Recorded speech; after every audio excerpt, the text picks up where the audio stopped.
What is the importance of succession planning? By the end of this video, you're going to see the key that can both unlock wealth and also ensure that this thing you poured your soul into actually has legacy value long term.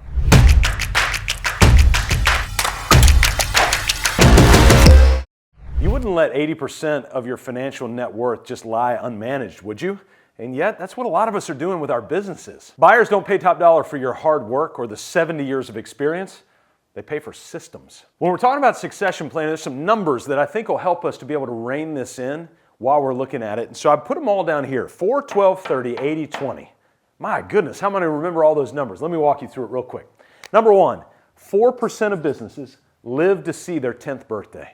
So I want you to think about where you're at right now. How old is your business? Ours actually just turned 10 about 6 months ago, and we celebrated like you cannot imagine. We brought people in, we celebrated, we had a great time as a team reminiscing and thinking about all the distance that we had covered and the conversations that we had had. And you need to celebrate too. If you're over 10 years of age as a business, if you didn't celebrate and you're 18 years in, you need to stop and celebrate and acknowledge this because that's really hard. Now, the second number is that 12% of the 4% don't make it through the second generation. Why? It's because business is hard. That's why. And so when we think about this, and a lot of times it's not properly set up. So there's a breakdown in systems going from the first generation to the second generation. Now the third number hits even harder, and that is this 30% of the 12% of the 4% don't live through the third generation. That's why we find second, third, and fourth generations of businesses are very, very hard to come by. Why? It's because usually it's not a breakdown in product. Usually the product will hold up very, very well. But in most cases, business owners think the product is where the gold's at, and that's not the truth. It's not that your product is your product. It's that your process is your product, and the process is what gets lost right here from generation to generation to generation. Now, the 80 number is also super important. That leads to another number that I put on here, and that's that number 80. I mentioned this a little bit earlier in the video, but 80% of a business owner's net worth is caught up in the business. Now, I know that may not be true for you, but it's probably pretty close. And that's a statistical truth that we got from the Exit Planning Institute. So we're not just making that up. But can you imagine 80% of your net worth just leaving in a fund, not being managed? That's a lot of what happens in businesses. So we need to pay attention to this. But not only does 80% of your net worth caught up in the business, but 80% of the value in that business that'll actually increase the value is caught up in the process. And remember, the number one thing that was the breakdown between the generational growth was that idea of process. So when we think about succession planning, we need to think about process over product. And by thinking about product, it allows you to protect what, for most business owners, is the largest asset in their life. Now, when I said that your business is largely your process, I want to show you pragmatically how to break down that process so other people can see it. I want to give you a challenge. Set a timer on your phone for 5 minutes. Get a scratch sheet of paper, and at the top of it, put marketing, sales, ops, and admin and accounting. That's what I mean by the A&A. And with marketing, go ahead and hit start once you're done with this video. And I want you to go through here and just go things like, we need to update the website. We've got some social media channels that we've got to put in here. We're a part of various associations that we need to create and make a map for, whatever. And so you just start lining out all of the marketing processes that it takes to generate more prospects. So here we're talking about generating prospects and lead.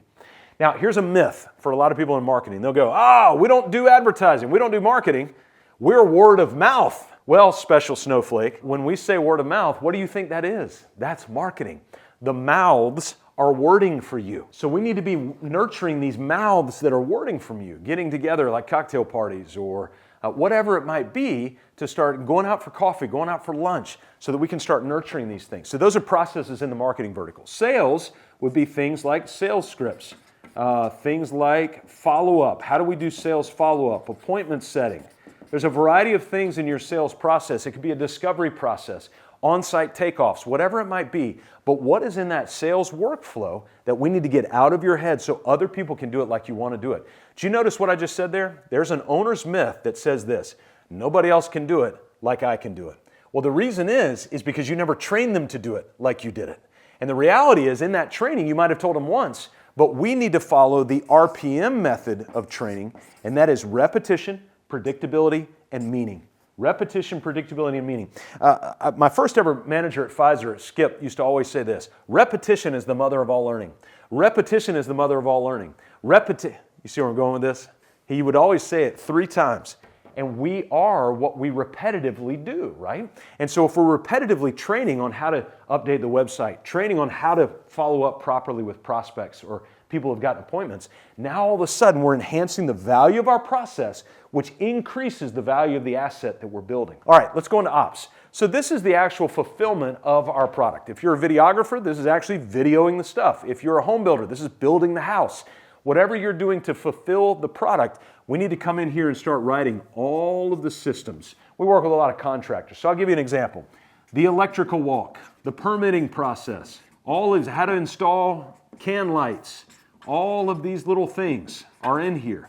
How to do a job site cleanliness, whatever it might be. So we need to detail all of these things out. And then admin and accounting, these are usually pretty simple. Payables, receivables, payroll, insurance certificates, all of these other things. So we start to map this out. I will tell you this, if you'll set your timer for about 5 minutes and do this, you'll probably get to 20, 30, 40 of these, and you'll start to feel some freedom coming. Why? It's because you know you're beginning to invest in the actual asset of your business rather than just waking up every day, juggling balls, dropping plates, and putting out fires all day long. I wrote a book one time called Let Your Business Burn. I want you to pay attention to the title. Super important.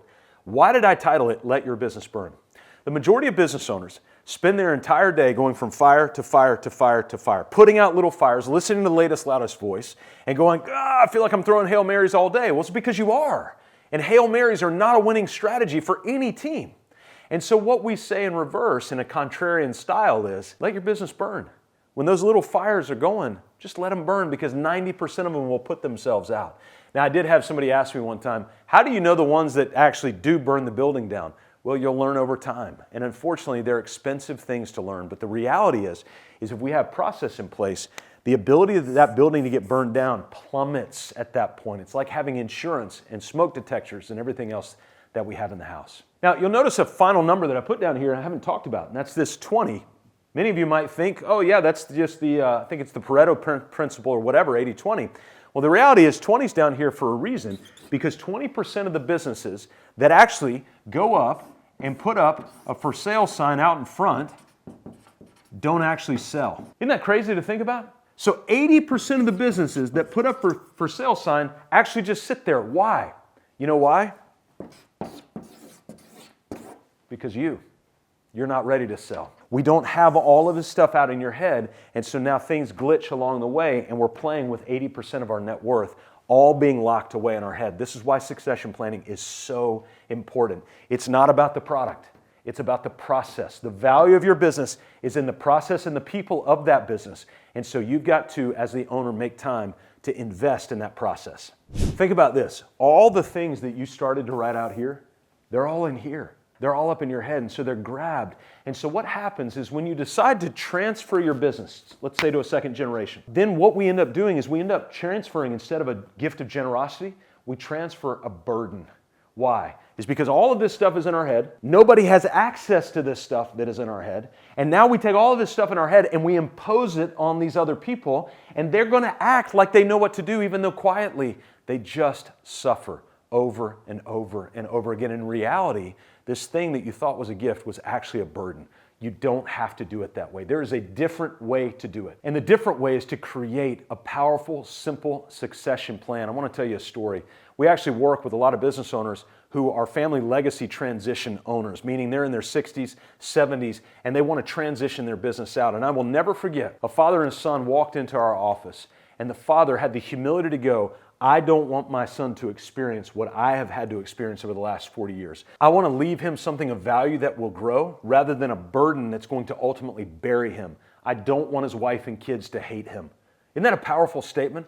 The reality is I don't want that for you as well. I want you to create something that's meaningful, that's powerful, and that's why a succession plan is so wildly important. And if you'll do this, I've got a video that I've linked to in the description below, and we'll walk you step by step on how to actually build out a vision for your business, which becomes the foundation for a healthy succession plan and leads you to getting all of this stuff out of your head into a process that becomes the value of your business. My name is Scott Beebe. We work with business owners just like you, between 3 and 100 employees, to build their purpose, people, process, and profit so that you can be liberated from chaos to make time for the things that matter most.